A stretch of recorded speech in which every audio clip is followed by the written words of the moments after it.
Welcome back বন্ধুরা, সিটিএপিতে আপনাদেরকে স্বাগত জানাই। যারা কৃষক বন্ধু নিয়ে এতদিন চিন্তিত ছিলেন তাদের জন্য সুখবর। মাননীয় মুখ্যমন্ত্রী মহাশয়া 3টি ধাপে আপনাদের টাকা দিতে চলেছেন। 12 ডিসেম্বর কৃষক বন্ধু প্রকল্পের টাকা পাবেন। এই 3টি ধাপ ঠিক থাকলে দেখুন, আপনাদের যদি অ্যাকাউন্ট ঠিক থাকে, অ্যাকাউন্ট যদি ভ্যালিড হয়, অবশ্যই আপনারা টাকা পাবে। অবশেষে আগামী মঙ্গলবার কৃষকদের মুখে হাসি ফোটার দিন, কেননা কৃষক বন্ধু নতুন প্রকল্পের টাকা দিতে চলেছে আগামী মঙ্গলবার কৃষক বন্ধু নতুন প্রকল্পের রবি মরশুমে টাকা পাঠাতে চলেছে রাজ্য সরকার। কাঞ্চনজঙ্ঘা স্টেডিয়াম, শিলিগুড়ি, দার্জিলিং থেকে মুখ্যমন্ত্রী মমতা বন্দ্যোপাধ্যায় কৃষক বন্ধু রবি মরশুমে টাকা কৃষক ভাইদের ব্যাংক অ্যাকাউন্টে সরাসরি পাঠাতে চলেছে। রাজ্যব্যাপী কৃষক বন্ধু প্রকল্পের চলতি বর্ষে রবি মরশুমে টাকা প্রায় 101 লক্ষের বেশি কৃষকদের ব্যাংক অ্যাকাউন্টে মোট 2806 কোটি টাকা পাঠাতে চলেছে। কৃষক বন্ধু প্রকল্পের মাধ্যমে কৃষকেরা সর্বোচ্চ 10,000 টাকা ও সর্বনিম্ন 4,000 টাকা করে পেয়ে থাকেন। এই টাকা পাঠানো হয় দুটি কিস্তির মাধ্যমে, রবি মরশুম ও খারিফ মরশুমের মাধ্যমে।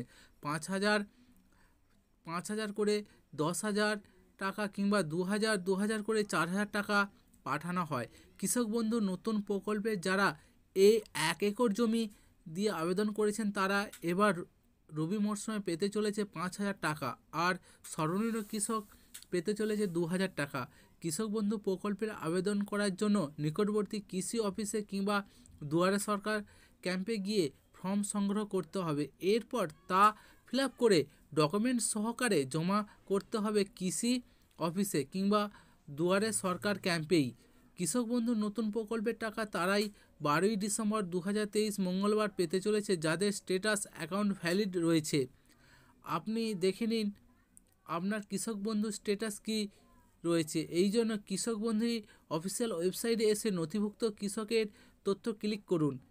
এরপর আধার কার্ড নাম্বার কিংবা ভোটার কার্ড নাম্বার দিয়ে চেক করে দেখে নিন স্ট্যাটাস। অবশ্যই 3টি বিষয় লক্ষ্য রাখতে হবে: 1, আধার কার্ড নাম্বার লিঙ্ক রয়েছে কিনা; দ্বিতীয়ত, স্ট্যাটাস অ্যাপ্রুভেড রয়েছে কিনা; এই ট্রানজ্যাকশান স্ট্যাটাসে অ্যাকাউন্ট ভ্যালিড রয়েছে কিনা।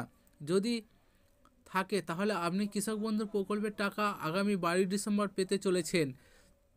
কৃষক বন্ধু নতুন প্রকল্পের আবেদন করার পর আপনি চাইলে জমির পরিমাণ বৃদ্ধি করতে পারবেন। এর জন্য একটি দরখাস্ত লিখতে হবে ও যেই জমি বৃদ্ধি করবেন সেই জমির খতিয়ান ও আবেদনকারী আধার কার্ড ও ভোটার কার্ড এর জেরক্স দিতে হবে। পাশাপাশি জমিটি আপনি যার কাছ থেকে নিয়েছেন তার আধার কার্ড কিংবা ভোটার কার্ড দিতে হবে। যদি সেই ব্যক্তিটি মৃত্যু হয়ে যায় তাহলে মৃত্যুর প্রমাণপত্র লাগবে। সব কিছু নিয়ে নিকটবর্তী কৃষি অফিসে জমা করতে হবে। তাহলে বন্ধুরা, 12 তারিখ থেকে আপনারা টাকা পেতে চলেছেন। অবশ্যই সঙ্গে থাকুন সিটিপি নাম্বার 1 চ্যানেল।